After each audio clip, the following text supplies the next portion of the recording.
My name is Rhapsody, his name is sneakyteak, and welcome back to the Ladder Streak for another week. How's it going, bud? I am so well fed right now. Ooh, I have only eaten for the last week. All overs, all over, just all over me. Mm-hmm. Just buried in food. Just the food everywhere. Yeah, just gravy. What was in my ears? I'm not gonna make you single out like a single best, but like, what are a couple of the highlights of the dishes that were particularly delicious? Well, like, okay, so I really like everything. In many ways, I'm a simple man, I think, and I just enjoy food. So I'm always happy to explore and eat lots of food.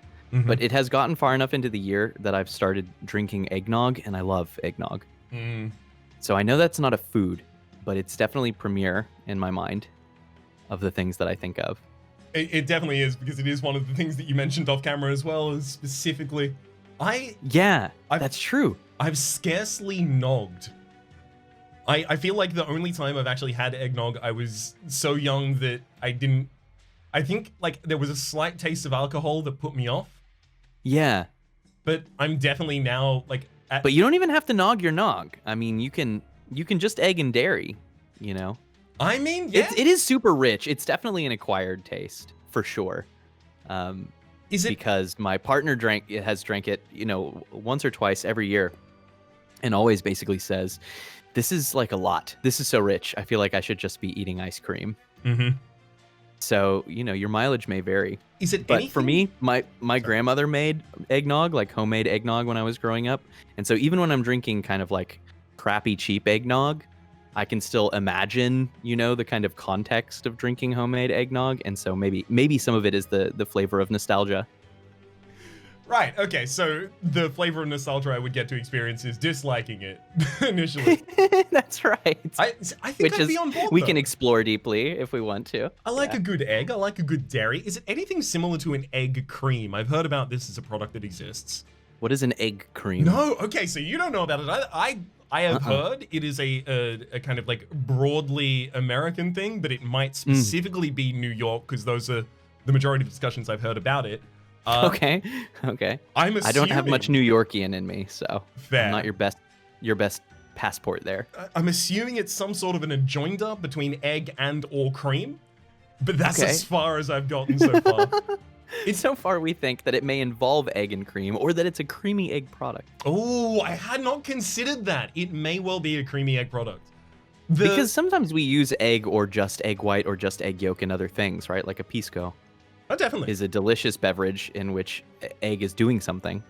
Mm-hmm. It definitely has that kind of like broader value to it. But the thing in particular is there are all these mythical old time kind of treats that I hear of. Eggnog being in the general vicinity of it, that sound to me like butterbeer when I read Harry Potter as a child, right? Like, that's funny. They're so built up in my mind. And eggnog was one that I disillusioned myself with as a kid. Malted milk is one like going to like a milk shop that just sells milkshakes and malted milks. Like, that is a thing that I'd really like to engage with as well. But no, that's just thick shakes nowadays. Honestly, I think that there's always, when it comes to sweets and treats, like there's frequently a myth around them, because when you travel around the world and eat more people's candies and special beverages and things, you're kind of like, yep, it's got sugar in it. You know, it definitely tastes like a dessert. And all of a sudden you're like, but this doesn't feel that inspired. And the people look at you like you're a monster, you know, like, what do you mean? It's the best. It's egg and nog. It's egg and also nog, exactly. But that's because I think that it's very contextual, right? Like I think that we as people often have a very kind of contextual relationship with food and experiences around eating, and particularly when it comes to desserts and dessert drinks. They usually represent a certain time, a certain season, a certain event, a certain something like that, right? And so it's no longer about the egg and the nog, you know. It goes so far beyond that, I think. It's good that eggnog has managed to carry on being as traditional as it is. But other foods that have that same kind of treatment but aren't as traditional just fall out of favor. Like, when's the last time you saw a bundt cake?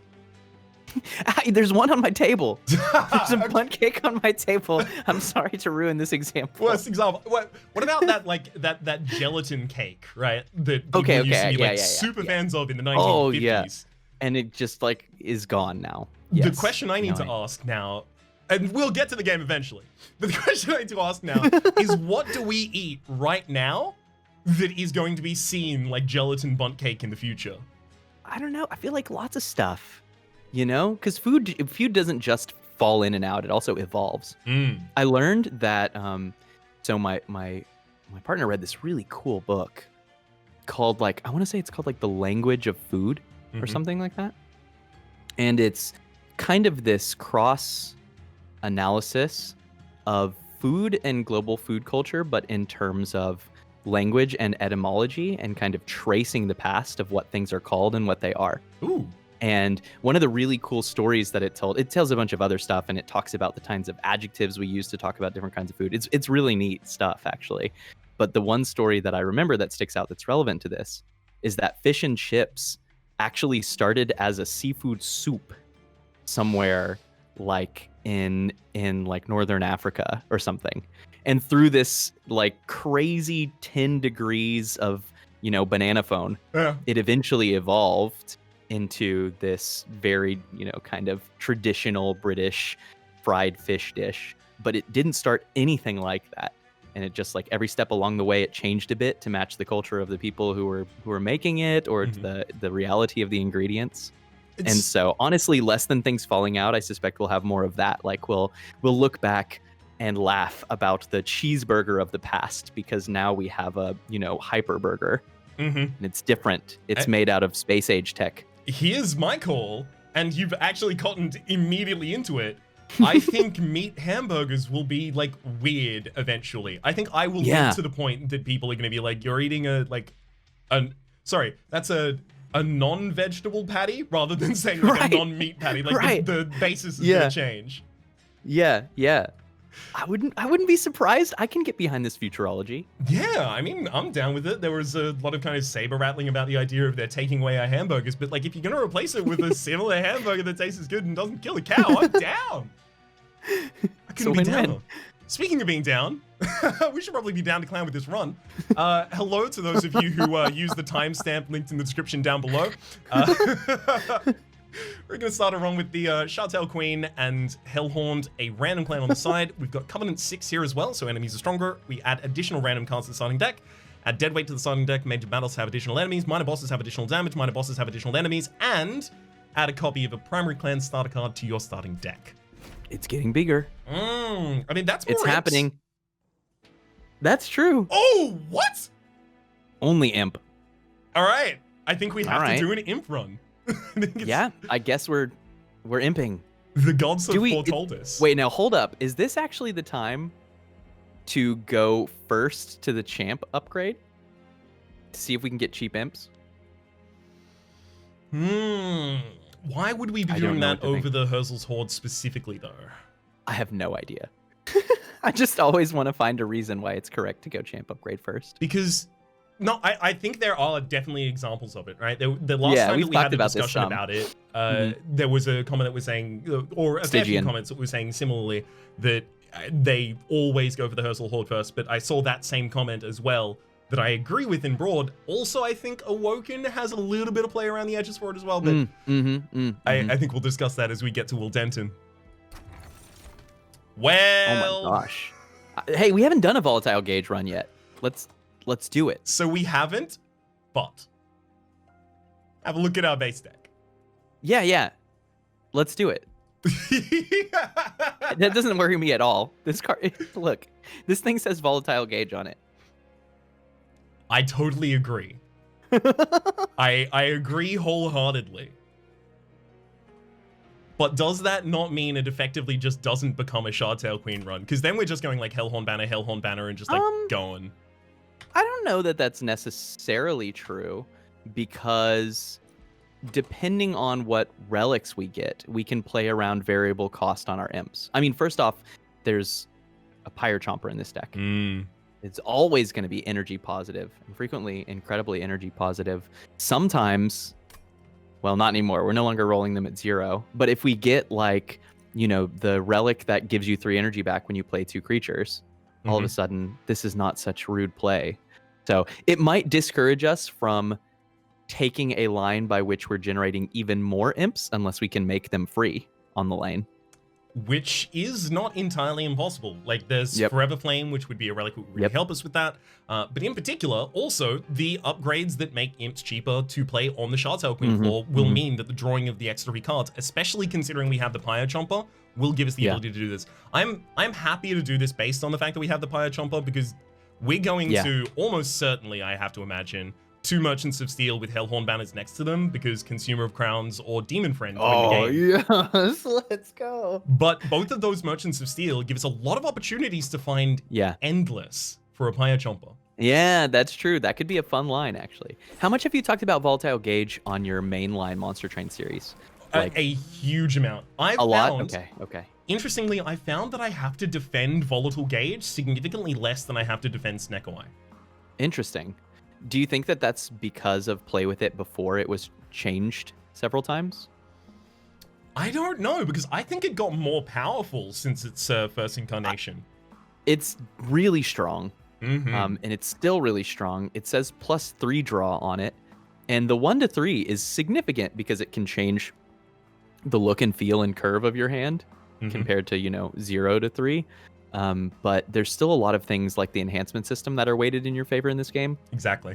I think it's still one of the strongest relics in the game, like very easily. The fact that it also doesn't ever affect the champion, I deeply appreciate, because a lot of builds are champion build-arounds. But it does mean that your first turn is very, very comfortable almost all of the time. I think we should Imparade. Yeah, no. I wanted this. That was my plan. I don't know what happened in my head. I was hovering on it because I was like, I've got to make sure that this is definitely correct, that we're both on the same page here. And then I clicked it. So look, you've got the train in your spirit today. I can feel you're desiring to build some momentum here. You want to choo-choo, and I can get behind that. I mean, I could even chugga just a little bit, like just a little bit of chugga, but not too much. A touch. You don't want to go overboard on the chugga. You don't want to be gross. Yeah. Exactly. Well, I mean, I think we just spawn them and then take our beats. Yeah, agreed. Because even if you take every single hit, right, it only ends up being 13 damage. Just by the nature of rage. The risk they do propose sometimes is when you have a really weak champion, not a great starting deck. Yeah. And you end up in a situation where they... Yeah, exactly. You can't play out your units, but you hope you hit them in the next draw before the boss kills you. Yep. But in this case, we're actually not bad. Like, we've got the space and energy to actually do some stuff up on the top. Just gonna autopilot this fight, I think. 100%. I'm here to watch and to think. They're not dazed! What's coming next. I forgot they weren't gonna be dazed. Oh, it's amazing. It's gonna be such a rude awakening when we start getting like the really big covenants back. And all of a sudden we have to play around dazed on the top line, and there's a bunch of blights in the deck. I feel like I'm in the opposite phase, because I've been mostly doing Covenant 25 like consistently for such a long time, that as I'm here, I feel like I make suboptimal plays because I expect to be dazed. I expect. Yeah, right. Yeah. That's true. Some things feel like they get buffed by days. We talked about that some, but it's kind of cool to think about. Like the fact that it's easier to play around Morsel Maker when there's days. Yep. Is really kind of a cool little surprise synergy. That is probably one of the first ones I noticed, because oftentimes, like very early on in my Umbra play, I was using Morsel Makers constantly. And as we saw a couple episodes ago, I've kind of turned around on that, and I want to get back into it. I want to find their value again. It's really nice to have Frozen Lances here since we don't have torches. Like, I'm really feeling that. Really, really improving our chances. Which is interesting because it feels like a Frozen Lance is kind of just a Queen's Impling. Yeah. But it felt good. Sometimes that's all it needs to be. Sweet. Well, then we're gonna... what? There you go. We'll take some damage to you. Small damage. We would actually benefit from some directed damage just to kill our own units. Oh, I think we are definitely going to end up drafting some direct damage from the Stygian Guard set. That's that says 3 cost. It's a very, very free kind of take here. I will Let's take cook a it. second to think about this this welder helper, because a lot of the time welder helper does become my core like defensive synergy with a Shardtail Queen, and then I'm gonna take the Ritual of Battle. I'm gonna But we're think on the about path it for to a make second. them. And that's an Ice Tornado. That card's fun. One hell of Let's an click Ice Tornado. expensive stuff. I mean, these are 2 great clans for clicking expensive stuff. Let's get an expensive unit. Ooh, we could give Consumer. it quick. Come on. Good. Demon Fiend's good. That's expensive. Excuse me? What'd you say? Demon Friend. Thank you. Gosh, Sorry. I'm so sorry that I can't read. I've It's- even been trying off stream to learn. I'm serious. I understand it happens to everyone. A lot of the time before, my comments would constantly tell me that it was gold, something that it wasn't. So look, it happens to people. It happens. We all have those moments where our brain auto completes, and it's okay to be wrong. Exactly. I'm glad you're taking it with such humility. Thank you. Should we pop a quick on it? I love that. Like, do you want to win the next 3 rings? Is I think the question that I just heard you ask me. Pretty much. How do And you feel, Ari, I do. success? Do you ever throw a Heartstone on it too, so it's more dupable, or do you save that slot? So, I'm still committed to the Hellhorn banner and Merchant of Steel in the next area, and I think a lot of that is because multi-strike on the Demon Friend is obviously a giant hit here. Dupe that, put it 2 times on the same floor, and just go. Yeah, makes Rage better too. Giant buff for that. But also, I'm very attached to the Endless Fire Jumper smoothing out our energy curve. And How attached? Reroll attached? I'm reroll attached, yeah. Because we're paying 80 for the highest. Well, 95 I I can actually go think up- is the highest. I've seen 95. I'm trying to think if it goes up to 100 ever, but I don't know. I don't think that's until 20% think extra so. cost. Yeah. Would you would you be fine with that, or is that? I'm willing. I'm willing. I think that's a fun play. There it is. Thanks, game. Endless energy. Hey, I will say now I'm open to going over to the Hellvent if we have some particular or special reason to take that instead. Yeah. What we want to do is get some upgrades on this Ritual of Battle and then just play it every turn. Yeah, get holdover and double stack and then just win. I know we want Consumer of Crowns, but Deranged Brute is one of my favorite units, and I think it's because it's the last rare unit that I ever got in the game. It's like, it took me way longer than any other unit. I had already found Bone Doggo twice by the time that I found my first Deranged Brute, and then I got 2 in the same run. It's very weird. It's strange. I've had that same experience, and I think a lot of people had remarked on that same experience. Like, I wonder if the drop rate for it was just especially low Broken somehow. for a while or something. Yeah. I don't know. Well, rare units are genuinely rare because you also get less unit banners, right? And you can get rare units from a rare draft, but it's just, you're just not gonna see them very often. But yeah, it was wild. I had like every card seen except for Deranged Brute. I think it took me 100 hours. I think 100 hours was when I first saw Deranged Brute. Yep. The Bone Doggo is typically people's story for that. I know. But now it has its own event. Yeah, I'm glad that stayed after Halloween. It's just another Purge a Card event, and of course I love that. Can you add a couple more of these? Yeah, if you could just, if there was a Purge deck event, I'd,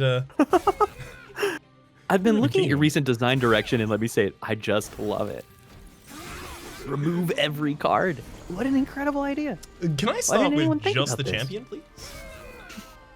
Alright. And that's us done. Ice Tornado is, it's just a pretty good hit right now, too. It's... Like, worst case, just says do 60 damage. It's a hell of a lot better than a Frozen Lance. Huh. Okay, I want to hear your thoughts here. I like immediately had already decided what I wanted. So it's difficult because we have one card in the deck that does inconsistent AoE. And it makes it really hard for me to look at this Molting Imp and go, well, we don't need it at all because we're about to get to what? Ring 3. Yeah, Ring 3 is the Daedalus. So we're no longer getting common spells after this point, which means we are, from this point, missing out on Vent. We're missing out on... there's not that much common AoE for the Stygian, but we're missing out on Vent especially. Oh, but Titan's Tooth is no longer common, right? It is no longer common, but even then, it's an uncommon, so it's in a set with a bunch of other cards. But is Molting Imp even going to be capable of being enough AoE to really support us consistently without something like Endless? I think if we really want to go heavily into the Ritual of Battle, what we actually do is just upgrade this one and dupe it later. So I want to go for the Molten Imp. I think this is Hidden Passage. Ooh, I love it. Okay, for overstacking Demon Friend flaws and such? There's a few reasons. I wanted to hear all of your thoughts, so I tried my best to just be very quiet. I did. And I'm really taken by this Molting Imp like idea. You know, we can frequently play it for cheap. It's enough backline damage to deal with everything until like Absolvers. What are the 10 health ones? That's the Absolvers. Yeah, I thought it was Absolvers, but I'm not very good at names. It's like a solid card here, but I'm looking at the deck and I'm like, we have a Volatile Gauge and we have this Ice Tornado, and Stygian has other stuff like this that can be pseudo AoE, and it's very cost efficient because of Volatile Gauge, right? Mm-hmm. But this may very realistically be the last chance that we see to do any Ascend or Descend, and we already have a Demon Friend in the deck. The odds that we end up having a lot of really nice bulky units are very high, and that works as AoE too, right? Just putting 4 huge units on a lane will win us the run. It does. Does that affect what we go to in the next area? Like, are we now instead going for the quick dupe? Yeah, I don't know. I'm sold with Hidden Passage. Like, I do agree that I think initially I thought Hidden Passage had to have a thing that it was doing in your deck. And I thought that about all Ascends and Descends for quite a while, right? Unless I'm overstacking a floor with them, what do I do? Yeah. But now they are very much tech picks for me. And I think Dripfall is what did that to me, actually. I'm all about taking this, putting -1 cost on it, and then just adapting. If we get, the Cage Relic, then that's a new thing. Yeah. Do you want this Titan's Gratitude, or are you feeling Skip? I'm feeling Skip, because it wants a +10, but like... True. So does the Ice Tornado. There's nothing unique to it. I feel great about Skip, and because I'm actually still thinking go right because I want to see more units. And we can take dupes. There it is. We're going right. Cool. Actually, we could go left and dupe that immediately. But I also like go right. I think it needs quick to support its own health. Let's give it some upgrade. Let's go. And it can be a backliner in this deck too, for what it's worth. That's very true. We can put it behind a Demon Friend, and in that rate, like, we could just pump the health of the Demon Friend happily. And I'm increasingly thinking that's a good idea. My Deranged Brute is here. Do we actually we should take it? Okay. Yeah. So hang on. So I'm trying to formulate in my mind the idea of the floors that we'll be typically running. So I'm thinking Shartail Queen becomes the bottom floor, gets supported by chump blocks of the Implings, summons her own Implings as well. If we continue going down this line, we'll have the ability to defend themselves and be quite effective on that bottom floor, as weakening down the opening health of the units. Fine with that. Then we use the middle floor as our loading floor for the top floor that we're overstacking with a... Honestly, I feel probably the Deranged Brute in front with health buffs on it. Then the Demon Friend behind, and then the Consumer of Crowns behind that. We have to go capacity so that we have the ability to put 2-3 pips on the bottom, on the middle floor, and then ascend them, and that also helps the Shartail Queen. So, is there any part of that that is giantly flawed against a certain enemy? I don't think so. I mean, the biggest things that have an impact on unit placement for me are contextual changes throughout the run, like getting new enhancements. Right? Yep. That might happen. We can dupe things. Enemies which do something very nasty on floor 1, right? So like adding curses, blighting enemies, often force you to be more aggressive in your wave management. Or bosses that require you more time to set up for, like the stealth boss will push me more up, right? So that's usually it. I'm either pushed more conservative by things that I need time for, or like that have rage when they come in and need to decay, like the clergy, or that push me towards the bottom to deal with blights. And the cool thing about these units is that they're just such good stat sticks that they're going to be great at switching between those roles as long as they need to. It really does feel like I can't imagine a circumstance where we need to put the Shartail Queen higher instead. But it does feel like it's very resilient in a lot of ways. The thing that I really want now is just a little bit more access to backline damage to supplement any possible AoE that I don't have support for on the bottom line. Shardtail does have one cool thing with this Deranged Brute that it can do, because Shardtail is getting effectively free rage through imps, especially if we keep on this path. That Shardtail might end up stacking a pretty respectable amount of rage. And if we put Startail above our stacking floor or below, and then we can combine them together, right? With the Deranged Brute. So, I mean, yeah, I'm not as good as you are at coming up with a singular idea of what my lanes will be, but we have some really strong pieces here. I think it's more like in the inverse, like I am not as resilient to the thing that I planned has gone wrong. Right. We learn from each other. We could establish that. We both learn from each other constantly. Exactly. So there's a middle to go to consistently here. I don't love any of these upgrades. Reroll doesn't hit anything for us right now, so I kind of want to hit the Concealed Caverns first to see if we get money. My one concern is minor and major refraction, which would make me want to put a Heartstone, probably like Heartstone on Deranged Brute or Demon Fiend, so that... Excuse me? I guess if we put it on Demon Fiend first. Excuse me? Demon Friend. God, it's such a bad habit. I'm so sorry. It's fine. I don't mean to be constantly catching you up on it, but I know the comments are gonna, like, the comments get weird about mispronouncing. I know. I need to be more thoughtful. No, it's true. It's true. It's the calling of the craft. Anyway, we would like to fill the slots before we add one more thing, right? I feel. So while I agree, I don't want to do the upgrade and then reroll to find a final thing to throw into someone because I don't really want to put the Heartstone in the Demon Friends. Like But what do you want to put there instead? Is our front.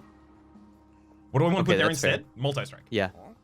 Wouldn't you rather put that on Consumer of Crowns?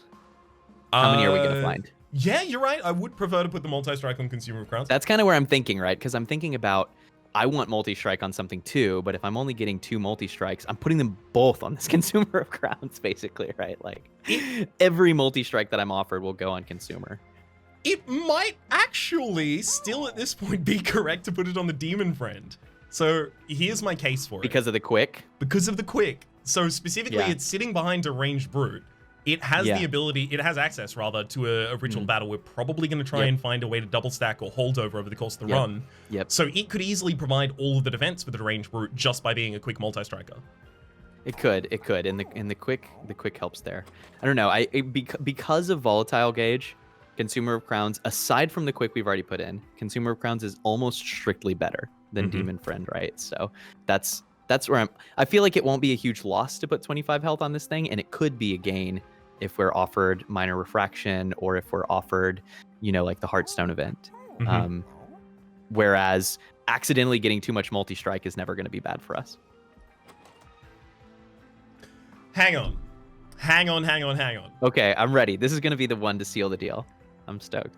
If it is the minor refraction, major refraction event, we're not sad at all because we just make the Consumer of Crowns mini. But Consumer of Crowns is not going to be the one that we are putting 2 upgrades into before we go to the event.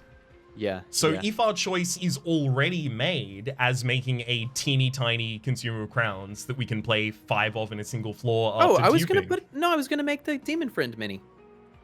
But I think that's fine. It would have 2 upgrades, and it would be a 75 health, 1 pip quick unit, which is a great dupe. I think, but my argument is that, like, we want to pip. We should always one pip the Consumer Crowns instead. Okay. I'm convinced by it. I definitely think these, like, no matter what way you go here, it's min-max either way, right? Do you want 5 Consumer of Crowns?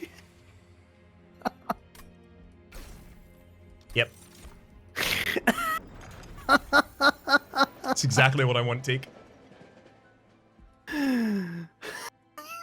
You don't even want any upgrades. Nope. Choo-choo. I just upgraded the whole deck, Teak. Why do I need to upgrade anything else? Oh my gosh. Oh. So the average cost of a hand is 20. I will say the average cost of any of these is going to be 0. No, I know. It's just amazing to look at this deck. It's just nonsense. They have no upgrades. Who needs upgrades, Teak? Why would you bother upgrading a card? Upgrades are so like that's old school. We new school now. Draft Consumer Crowns and then you win the game. Click it. Click the consumer crowns. Click it. Yeah, click the card and you put it in. That's how you win. Yeah. Okay. That's what you're saying. Yeah. I'm reading what you wrote. You're 100% right. I'm sorry. I forgot for a second there. I didn't click it. I didn't put it on the field fast enough. Oh, well, it's time for the consumers of crowns, I think. We're gonna need some more ascend. We're gonna need one more capacity, definitely. Like, this is a capacity gem through and through. Yes. Do you find that it's easier or harder to take things other than draw with volatile gauge?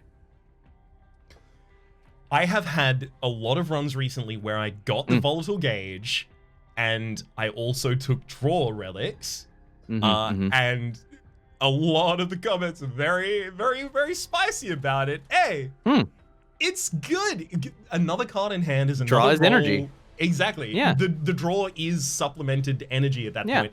I specifically had a run recently where I made that decision. I took the draw gem and I was like, if you are going to tell me that it was one of the others, tell me which one was better, because there actually wasn't another option that was better than the draw relic. Yeah.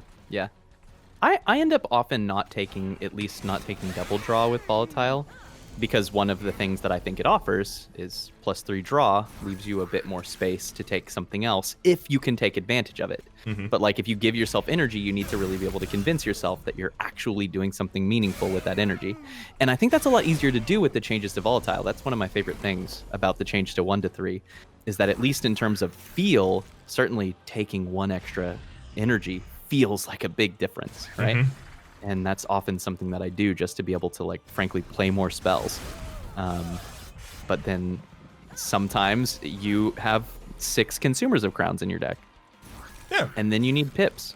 Sometimes your deck plays itself. I made so many mistakes over the course of this fight, but the thing is, there's no way. But then you consumed them. Exactly. So it didn't matter. Get consumped. Oh my gosh.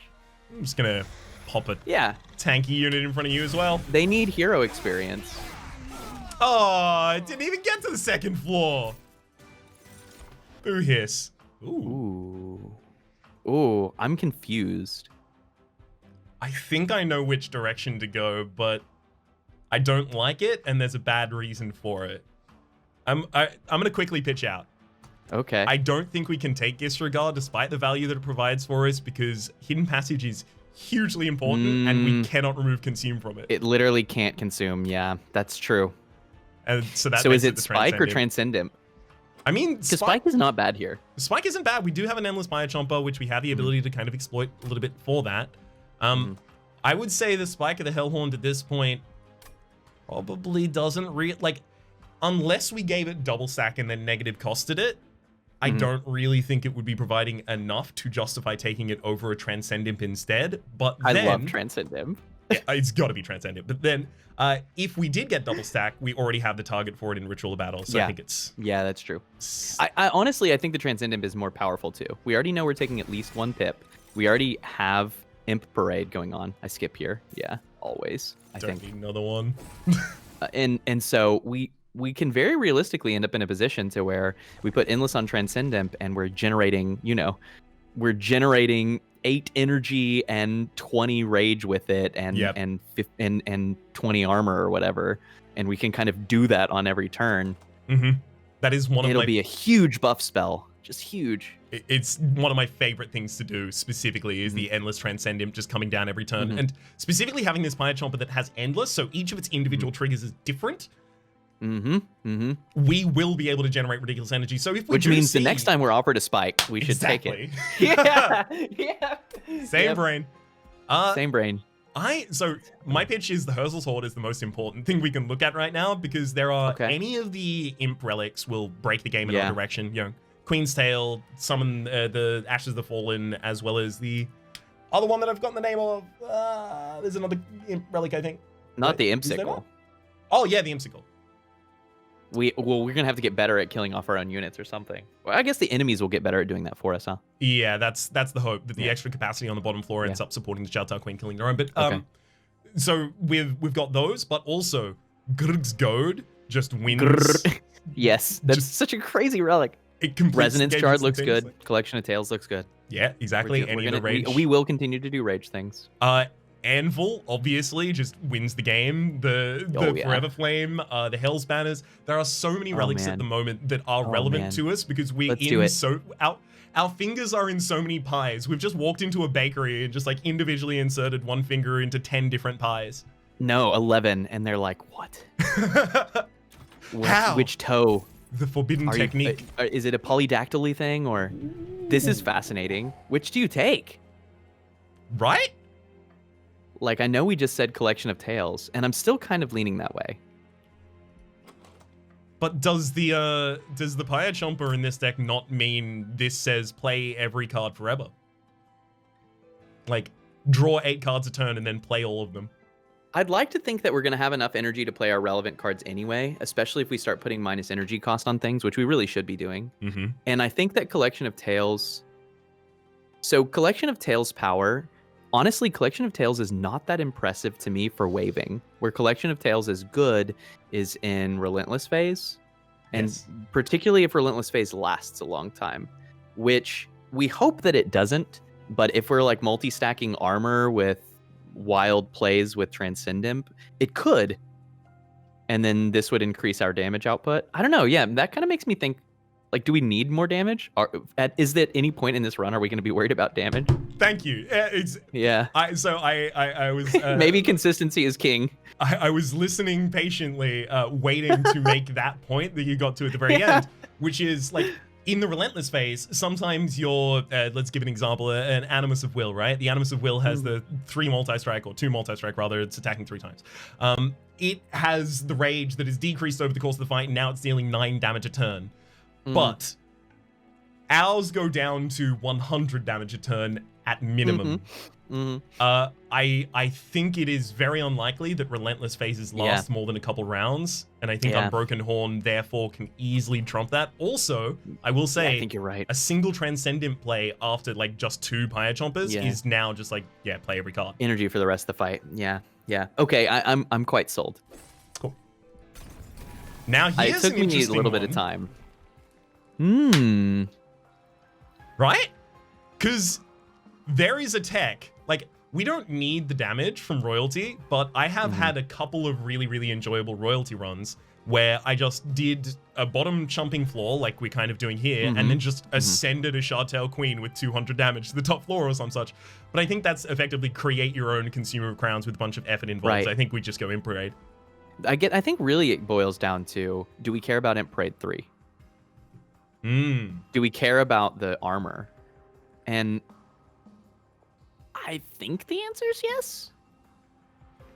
I mean, we're going Capacity Gem again if we're doing that, right? Yeah. And then that gives us 1 capacity for a Imp on each of the top 2 floors as well. Yeah. I think I really like this Imp Parade path. It gives us a little, because our problem right now is going to be that we're pretty thin, even though we do a ton of damage. You know, we're not healing. We don't have quick on everything. But like, we can take this all day long. Oh yeah, I can't imagine a single challenge will turn down at this point. Because if we lose a couple of the Consumers of Crowns, well, we'll just play the other ones. Is there a trial that penalizes your health based on how many Consumer of Crowns you have in the deck? Lose 10 max HP for every crown that you've consumed, and then stop.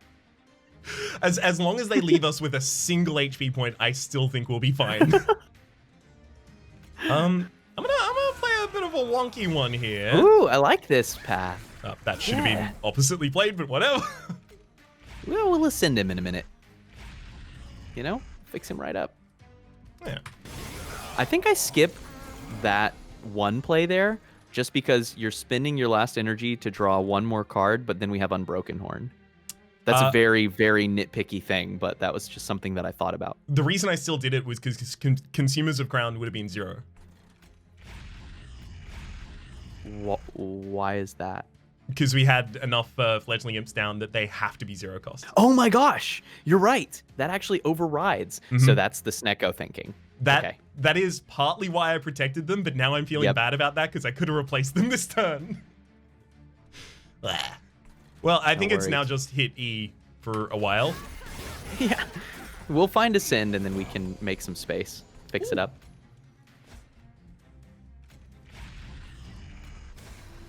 I'm surprised that you didn't make space for the Transcendent there. The Transcendent consumes, and this is interesting, very few crowns. Just when you put it that way, it makes so much sense. It really does. It's just thoughtful. I mean, that'll do for a bit, I guess. I do want to get the 5 of them up on that top floor. Just to say that you did it. Just to arrive in Disney. Exactly. We don't have to capitalize on it, but it does have to happen. Okay, well, the further I dig into the deck, the closer we get to the next hidden passage, so I'm more than happy to continue doing it. Okay, as long as they don't die on the bottom floor. I don't want any of that. I need some time here.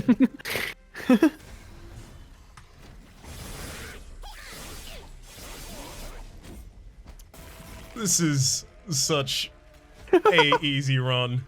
You know what? Let's get a Transcendent down. Let's see what they're doing. What are you up to, Transcendent? Just really get in there. Yeah. Oh, man. Wait, it only gave us 4 energy. Yeah, we only played 1 Pyre Jumper already. Ah. Curious. Well, that's... Would you like more Transcendent? No, but yes, but no. Yeah, just click it. Just click it. We Silly Town now. We can do everything we like. Ooh. We can play Guardian's Amulet just at cost. We can play Deep Offering here too. It's very good. Yeah, do we ever want to just draw a totally new hand? Yeah, I do. I like that card. I think, especially with the Unbroken Horn, that just says take 2 turns this turn. I think we should not skip a single card offer for the rest of the run. Okay. It must grow larger. More than totally down with that. I think we still go for the Merchants of Steel for the upgrades. I like it. I think there are a couple skills that we desperately want to upgrade, but we'll get there. What would you ever large stone like Deranged Brute here? Right? That's who would get it. They get that. I feel they get okay the plus about 25. it. It makes it harder to play it into your Shardtail lane, which is genuinely awkward. I mean, we are going capacity after the next fight as well, so it goes back to being It's also possible that we do get the ability to give this the teeny verse, right? We do have that would be great. So many of my runs actually have just been like, get a Deranged Brute early, because I happen to get it from the unit draft or some such. Give it 2 upgrades, and then dupe it, and then put it on the floor with itself, and it wins. Like, just like a single rage potion, and you'll just go straight to the moon. Let's do this. Okay, yeah, let's get some upgrades on this fool. I agree. Make him a little chunkier. Wait. I am. Too many red card. It's all blurring together. It was because like the Deranged Brute is like the logical middle between the Demon Friend and the Queen's Impling, like just coloration and kind of form wise. It kind of is. That's funny. Multi. Crown fit for king. You gotta crown the king. You do. And then put rage on it, maybe. Might as well. But this is now the perfect unit to give quick to. So who does the rage go on? Does it have to go on anyone? I mean, go on the Demon Friend. It's only 20 gold, right? It is only 20 gold, but we are hungry for relics. And that's very true. We're very 2 from a Merchant of Magic, Merchant Trinkets, and I wouldn't be surprised to want to walk in there with like 700 gold. Okay, I'm in. Just buy it out. Oh, Hellhorn consumable says a bunch of armor. Yeah, it can give us the plus 25 armor for a single. Awoken consumable. I mean, Pyre is a hit. I think so, yeah. Umbra. I mean, Umbra could be Space Prism. Space Prism not even bad. I actually think maybe it's Umbra then. It can also be Damage Shield, which is also not bad. Ooh, and X cost. I'm good with Umbra and or Hellhorn. Hopefully we get both. Prismal Dust is fine. I'm in. I think Prismal Dust is actually good here. Just with the Unbroken Horn. Taking a second to think. Yeah. Okay. We have no other permafrost targets in the entire deck, so like we're now. Oh, didn't get the ability to go through anything else. We're now holding like enough different spells that we probably can't even miss if we go to a Merchant of Magic. Yeah, that's true, which is delightful. Great position to be in. Turkey. It took me a long time to realize that this unit doesn't have real wings. Do they not? You will look closely at the card art when they come in. We'll have to do. This is -3 per unit in play, so bop. I will sack that one this time. Actually get the ability to play more in the future. It's all in the lore there, but I just never put 2 and 2 together. I always just thought that their wings looked kind of funny. Wait a second here. We're already getting to overstack. Crown. More crowns on the top floor. We could even deep offering to try and find the next consumer of crowns. Oh my gosh. Well, there's a... Oh, it's a demon friend that's in the hand, I see. Yeah, that's... Teak. RE crowns and consumption? The demon friend doesn't do much of it. It's weird. You're right. We've got to lean into the meme. I mean, there's not a strong reason not to. That's at least clear. Yeah, exactly. It's nice when the meme is also the viable strat that you should really go. Yeah, let's just chump that one down. I mean, we could use Ritual of Battle, but we also don't have to. Yeah, we can just put Prismal Dust 1,000 on our bottom line in a couple turns here. I really wish we had just a single Horn Break. Yes, just to kill our own units. Yeah. No lie. Please, I wish you were dead. In a good way. The Transcendent is about to be so good.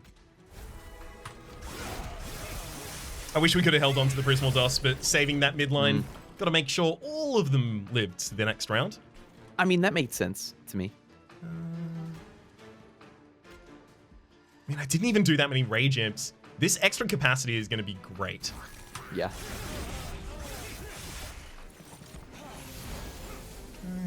Okay, do you see it? Can you see it? Can you see the art? It's a little hard to see with the spell shield.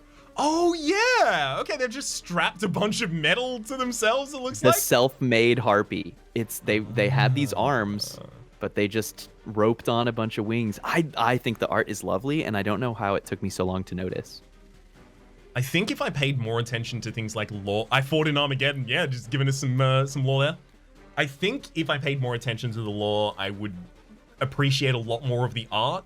Because, like, this is really interesting to me now. I never thought about its name. Like, to me, its name was the boss Turkey. with multi-strike. Yeah. It's just a mechanical being, right? No, totally. Here's the thing that's not relevant to us whatsoever, but can be very relevant in a lot of runs. And that's that you just want to separate those two whenever you have the ability to, because it donates so much damage to the self-made harpy through the multi-strike. Yep. If you have a way that you're killing it, right? And some decks just don't get to the back line, and that's the way they protect themselves. Ooh. Wow. Damage shield not holding up so well to the ×5 attack. Yeah, it's going to be a real rough... Uh-oh. Oh, weird. Something happened. The enemy poof. Strategy too strong for you. You want to take an Inferno? Never skip. Do we... Okay, hang on. We are in never skip meta at the moment, but what I think Inferno no longer hits Inferno your... go on? It used to be that if you play Inferno on your top floor, it hit the pyre, but I don't think it does anymore. Oh, yeah, no, it doesn't hit the pyre anymore, I don't think. And we have Stygian, which means we could get Siren Song and play Siren Inferno, which is hilarious. To have 6 Consumer of Crowns on the field and then just skip fighting and go straight to the pyre instead so you can Inferno. If only we could get units to the 3rd floor so we could Siren FC them, because... or Siren Song them, rather. I kind of want to lean towards the skip button here. That sounds like it's not never skip. Rhapsody's like, you're right. It isn't never skip. I am going to click skip here. You can play it everywhere. If we had an endless... killed our units and we replaced them. It's true, but replace them with what after a certain point? We're getting all the imps down, Teak. All the consumers. The consumers are all going up. I think it's pretty easy to skip these as well. You don't want a Glacial Seal for your 6 Consumer of Crowns deck? For Frostbite scales damage really well. You're right. You're right. It would give us the ability to.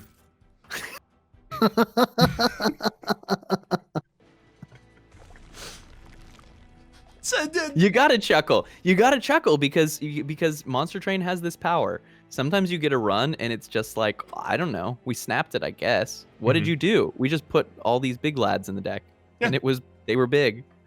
That was the strategy. They were large enough that the deck won. Do you have a particular predilection here? Do you want the dupe on the multi-striker, or what's up?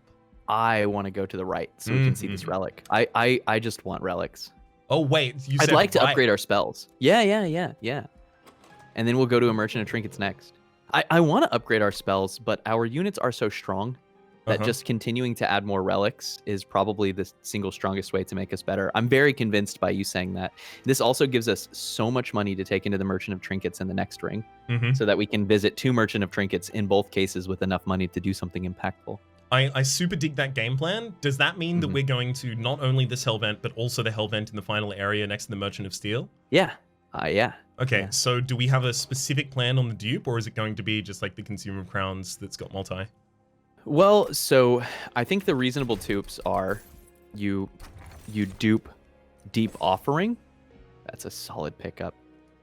Just to get more tempo. I think there's also you dupe the Consumer of Crowns so that you can have even more Consumer of Crowns in your deck, which is very, very legit. There's dupe Hidden Passage, which I think is fantastic. I agree. Yeah, I didn't even think about that. I think that has to be it, right?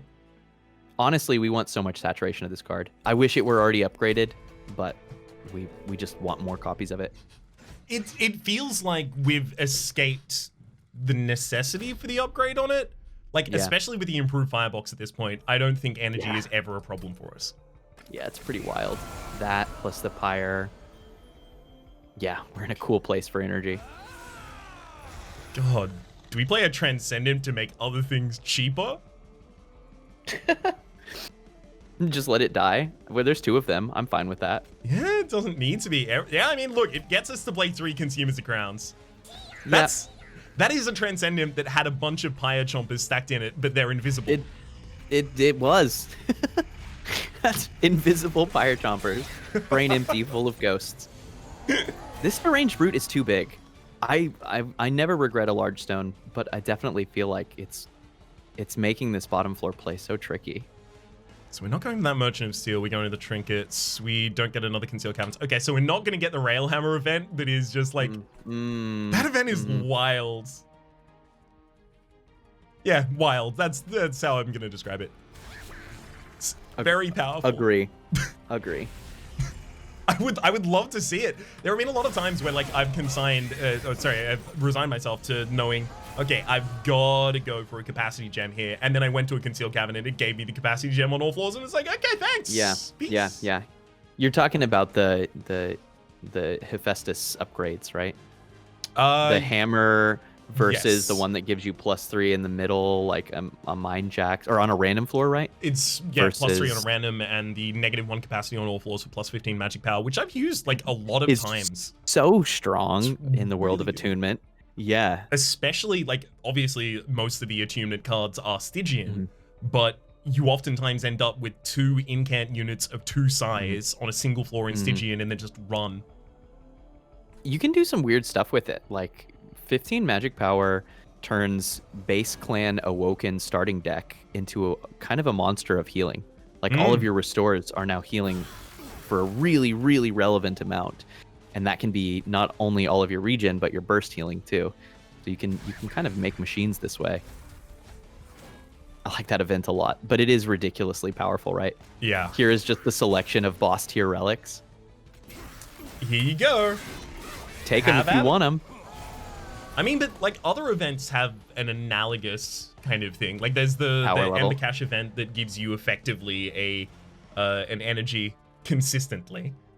The Abandoned Stave, at least if you're playing C25, is actually just 2 energy relics at the cost of a couple blights, which is a real cost. But I ended up having a run with that and also Ember Stasis recently. So it was just spam out Scourges to win the game. Wow, that's dope. Absolutely wild time. Wait, we're still ascending people. Yeah. I've kind of lost track of some of this. We're gonna get so much energy back from this. Sure. I'm excited to get more X cost in this deck. We haven't played a single Queen's Impling. We didn't get the kill there, which is really good because then the Transcendent gets to die.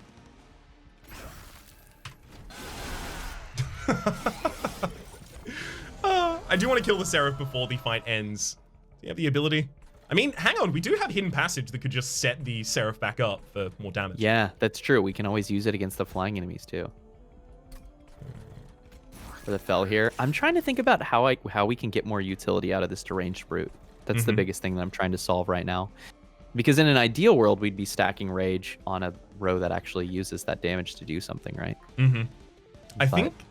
I think we are at the point where Rage isn't really part of our build anymore. Yeah, like our damage is so giant without it. That almost makes me wonder. Well, we won't cut. We mustn't cut our units. We need all of these lads, to be clear. Every single extremely large man just harrowing a log helps us win. Alright, they're at least at the very top floor now, so that's another 6. Hang on. Oh, it's close. Can we find? No, there's nothing in the deck without space on the top floor to play it that can help us here. Are we already at 7? No, we've got 5 of them. It's just we haven't got the capacity to play like an imp on the floor. Oh, if we had found Ascend, we could have thrown another 100 damage up there, but I guess not. 200. I mean, this is still nice. Like, a chump floor kills a clipped Guardian. Yeah, our chump floor is a Wave Master. Oh my I God. look at that top row, and it's like, I get this Darkest Dungeon wailed giant tree branch smackdown, except there's 5 of them, and it's just nightmares. Just tree branch constantly... smackdown, which crits for like 60. It's ridiculous. I have lost so many grave robbers to that. Scary. Grave robbers die if you breathe on them. That's just the most fragile unit. I love it's probably my favorite unit in the game, but that unit is super fragile if you're playing on high difficulty. Yeah, it is one of my favorite units in the game, and I also did the runs on high difficulty. Oh, that one horn tone looks good. Yep. Click that. That one too. I think I was influenced a lot by people who were doing crazy, torchless, deathless, all bosses kind of runs. And a lot of those players ended up erring away from grave robbers just because there's a chance you just lose the run.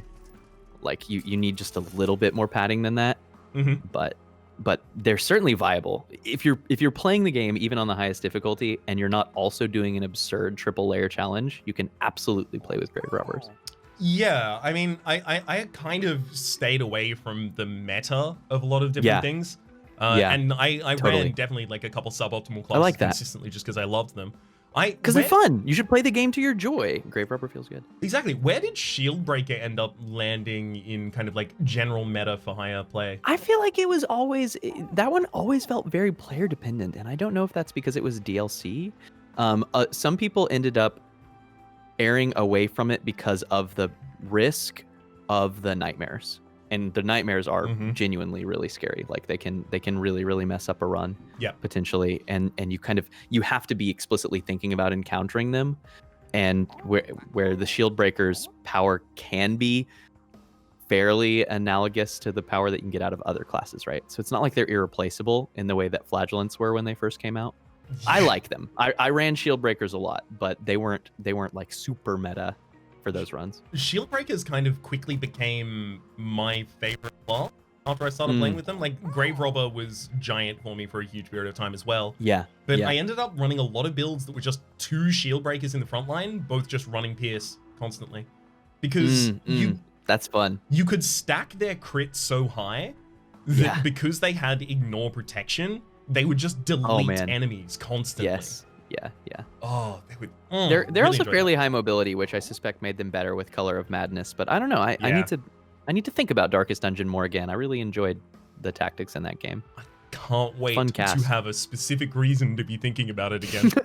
Yeah, exactly. I'm kind of fine dropping both of these. Like this was an obvious. I'm good to reroll. So. Yeah, the rules of containment is actually like a better take than it looks, because rules of containment gives us the backline kill to keep us from taking so much chip damage and to protect our damage shield. And like that plus Cuddlebeard would be a real way to just manage the backline, but frankly, we can do better. Yeah, exactly. It's not necessarily how we want to spend 400 gold when we have another Merchant Trinkets in the next area. Yeah. I think for that same reason, we're happy to drop here. Scorching Restraints is such minimal damage compared. Sure. Cool. And the cut. I mean, Shiny Sewers never get played. They have no space. They literally cannot be played in this deck. So we should cut them. This is the easiest Shiny Steward cut I have ever seen, I think. Mm-hmm. Love it. And I'm all about carrying them to the end, right? But yeah. Okay, just delete. Another backliner. Get the 400 gold from this. Go in with 1,000 to the next. Yes. Yes. It's necessary. What is your strategy? Consume crown. Win game. We have Chumper. We do, but this is interesting. With these Wilt Wings, we're going to have the ability to like free up our bottom line really, really quickly. Like all the Queen's Implings kill themselves on play. Yep, that's true. The Welder Helper is going to make that a little harder. I think we're probably going to be floating a lot of Welder Helpers here so that we can increase the cycle on the bottom floor. I wonder if we just put Demon Friend down. Or playing them here. on other floors. Now that we have 7 pips. It's true. I'm good with Demon Friend Shardtail turn 1. I feel like we're still playing Shardtail bottom floor, but I could be wrong. I think you're right. We don't need the Deranged Brute with her too. Like that's something that's convenient sometimes, but it's not necessary. And we could even wait and throw in Deranged Brute later if there's just not space. Well, I mean, actually, we could take that over the Demon Friend here, because like the big idea with the Demon Friend is having a unit in the front that dies actually relatively quickly so that we can use the exclusive cycle. But I like that actually. I really like Demon Friend here. I think it's a cool play. Cool. And then just crowns. Crowning time. You want to put the Deranged Brute up top? Might be fun. Ooh, I've been steering clear of that just because I was specifically going to set up. Put it down on the bottom. Sure. Yeah, on the bottom later, but maybe that would have been the right way. I think there are a million successful roads to Rome right now. Oh yeah, we're in absolutely no shortage. Yeah. Just gonna get all these up here. There we go. I mean, I could chump with a Welder Helper for a couple lines here, actually. There you go. Yeah, let's do that. Might as well. I should be playing these a lot more quicker. A lot more quickly, rather. Because no, I don't. I mean, like, I think this is a very reasonable pace. I'm just enjoying watching the fireworks. Every time you play Consumer of Crowns, my joy equity in this year goes up by like 1%. Every time. So you just keep clicking that card, dog. Hang on. So 8 rings. We got like 6 Consumer of Crowns by the second ring, and we were playing at least 5 of them per battle, right? So we've ended up with that's a 30% increase. Well, and that's assuming that it's additive, and it's probably not. You know. Damn. So we're getting all sorts of, stacking value here. Solid multiplicative scaling. Who are you going to one horns? The back one? I mean, the one that's already times 2? Yeah, I mean, we've got to give it just more to the single one. No, that makes a lot of sense. They will grow larger. Yeah, I mean, that's now a good rage target, I guess. It's like got enough multi-strike that it's somewhat reasonable. I'm kind of like cards now. By the way, are you having like a little bit of mic weirdness, staticiness, or is that the internet? I'm getting it, but it could just be the net connection. Okay, all sorted. We just honestly spam out extra units. I was trying to put that in the front line, but midline's the new front line. Yeah, exactly. I keep saying this stuff. I feel like it's like I don't really know what substantial commentary to offer on the run. Because it's just a piece of art at this point. You know, I mean, how much can I add to it? Exactly. These are the points where I like very much just stop talking about the game for a bit, or try start and talking about eggnog. Exactly. I mean, sometimes I even do that before I start the run. Wow, that is bold. Yeah, there we go. I guess that'll be enough damage on that floor, and then we'll wait for him to win on the next one. Is it going to be a successful 1v1? No, quite. not quite. We're going to need some armor. This allows it to die to the correct unit, though. Right, which is this Specifically, tree branch smackdown. 1, the third strike. 3 strike. We proved the value of the one-horn's tome in this deck. It also protected the labor of the back 3. Inferno, it's just second chance. You can have this. You could. All right. Spike of the Stygian is so strong here. Oh my god. Okay, our only job in the Seraph fight is to make sure that we bankroll, to make sure we have space for imps so that we can bankroll so much energy so we can sap them for like 50. I'm more than ready for it. Assuming they live that long, and they will. Oh my god, did you just pick up? That is ridiculous. Yep. What do you want to do with all this money? I kind of want to cut like all of the cards out of the deck, but that is me. That's always me, right? So we could go for score instead. We could stack multi-strike. We should absolutely get more multi-strike on this Consumer of Crowns, and maybe even dupe it. Ooh, I'd be down with that. Let's see what we have behind this one. A large Steiner. You should make like one very large Queen's Impling. Just a surprisingly large Queen's Impling. And strong. No one Look at expects the extremely strong, surprisingly large Queen's Impling. Nobody does. Nobody does. It comes out of nowhere.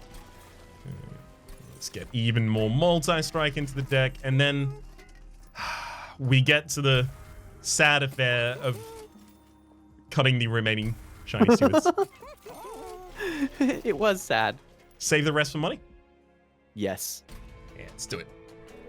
I haven't even used the precision Spirit test. Anvil this whole time. Oh my god, I forgot that I had it. Well, now we remember. It wasn't relevant. Oh, I'm so glad we took Unbroken Horn. it's really, really, really coming in. Oh, especially with the Pirate Chomp in the opening hand. Yeah, it's going to just come in clutch constantly here. So I think we just lose the Demon Friend on the bottom floor here. Okay. Oh, and we get to do some actual Consumer of Crown stacking already. Mm-hmm. This is phenomenal. I would say the big thing, if there's anything that matters, it's trying to get the multi-strike ones towards the back as much as possible, but that's... Trying to get... Yeah, exactly. We don't have any of those. It won't matter that much. Yeah. Yeah. I will try and do that. I mean, it'll be easy to do at this point because the top 2 are already going to be there. In fact, the top 3 are already going to be there. Yep. Oh, they're only doing 94. Oh, yeah, we might lose. That's not enough. That's a good point. That's not enough. Should have put more damage in this deck. I knew it. I knew it. I worry. Oh, man. Yeah, there we go. That's a lot safer. Nice. I don't want to lose any of the multi-strikers, you know? No, they're precious. Oh, and we actually got split helps. anvil value here for the offering. That's cool. It happened. Spirit I Anvil guess you value can is put gonna be rage. so wild. Put Rage in the You middle can, line? oh, you can, yeah, and then that chump blocks for them too. That's actually pretty nice. Love it. Ooh, Yeah. Hopefully we get an Endless that'll do the same thing before, Transcendent that'll do the same thing before we have to send them up. Yes. Ooh, and Yes. we do. Okay, so Tier. Fledgling. We could go for the first. Let's go Pyre Jumper before Pyre. Transcendent. Yeah, because we're trying to get 50 sap on the boss. I think that's our end game. Okay, All we right. made it. We achieved it. We might need a new end game, Teak. Oh no. I was excited for that end game. We've unfortunately achieved this one too early. Yeah, we're too fast. You want to are we just digging for it at this point? Well, there it is. You should totally do it. It's 265 frostbite. Do we? Hang on. How many? What's our? We have one more Transcendent left in the deck. It could be 100. You want to go bigger? Sap. You could put do you want to put down the Prismal this time? No, you want to just no, wait. We don't have Endless on Transcendent, so. You're right. We should just hold these cards. Playing these cards out. So much less exciting Exactly. than getting 100 sap. What I want is the Seraph to know that no time between now and the heat death of the universe would they have the capability of ever generating damage on us. I want them to sit down late at night with a furrowed brow and dip the pen in the inkwell, you know, dip the quill, and then write a letter to every one of their friends and family, advising them to never besiege the train. I want them to be made an example of in such a way that they return to the rest of the Seraphs, because this is the Seraph the Temperate, and all of the Seraphs, I imagine, have to be friends cohabitating in some sort of a share house. They are at least associates. At the absolute least. And I want this one to go back to the rest of them and say, hey, don't mess with these guys. They're serious. Don't go. That train, there were many tree trunks flying at me. You remember Darkest Dungeon? Yeah, Far it's like too many. that. Oh, It's actually, like the whaled all over again. is that one correctly though? So who you getting the Inferno on? I mean, could. we can just like empty the bottom floor, get rid No, of the I think Shardtail. I think the Shardtail Queen is still actually doing something, and we can play out all of these imps on the bottom floor if we wanted to. So I mean, it's not so bad. We could still win after doing this. Like it's totally possible.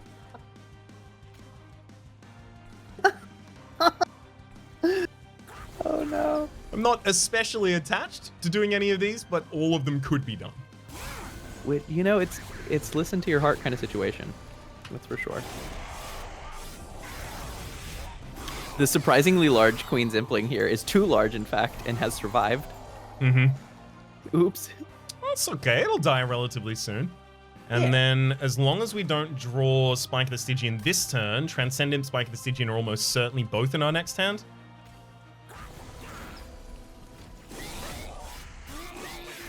There's so many imps.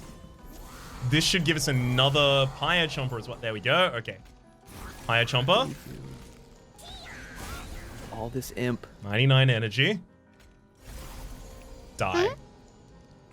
And Dies this turn. It's 500 frostbite. Oh my god. we got all six. Well, I say all six. I believe there is one of them still in the We deck duped somewhere. one. Yeah, there's. Yeah, there you are. We did quite well. Haven't almost we done backed well, up. boys? GG Rhapsody. GGT. That sure was a run. It sure was. I love a good floor 2 victory. From this point, my job is to say funny words and click this card good. Pretty much. But it's beyond that point. range. You know, I've talked about this on the stream before. The curve from unwinnable to winnable but hard to trivially winnable. And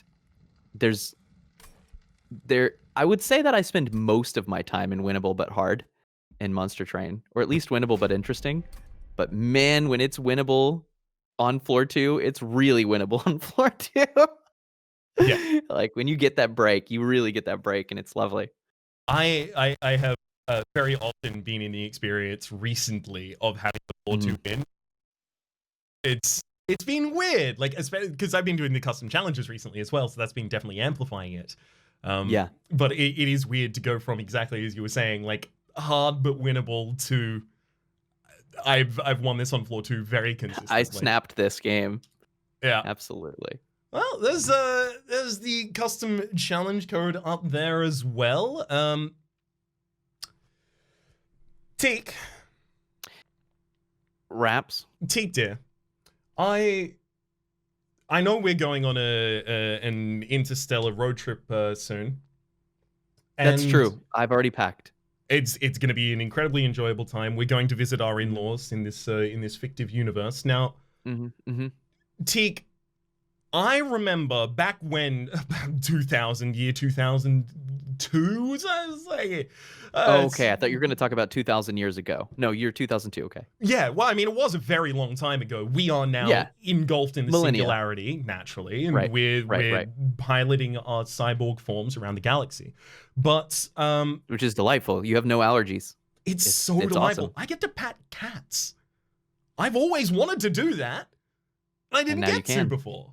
But the thing is, I know that back, all those years ago in the 2000s, there were these things called road tolls you had to pay in order to drive on highways. And I know They don't have those interstellar? I think they might in the Earth quadrant, because we're going to the Terran quadrant for this trip away. So effectively, what I'm asking is are you prepared? Have you played the have you paid the Galaxy entry, honey? Have I played? Have you paid the Galaxy entry, honey? Have you covered it? I didn't. Oh, I'm sorry. We're gonna be rejected from the Terran quadrant. We can't like pay as we go? No, unfortunately, they're very, very stringent on specifically having access to exactly, I think it's $2.50 as well. It's steep as hell. Inflation's gone backwards for the last 1,000 years, but wow, $2.50. Wow. I'm sad we can't pay for the Galaxy entry, but if we can't take a trip, this road trip to the Terran Quarter, we're gonna have to find a different way to entertain ourselves. Do you happen to know anyone creating content on Monster Train still in this year 4054? On Monster Train specifically? Yeah, so I think they recently released the 60th clan.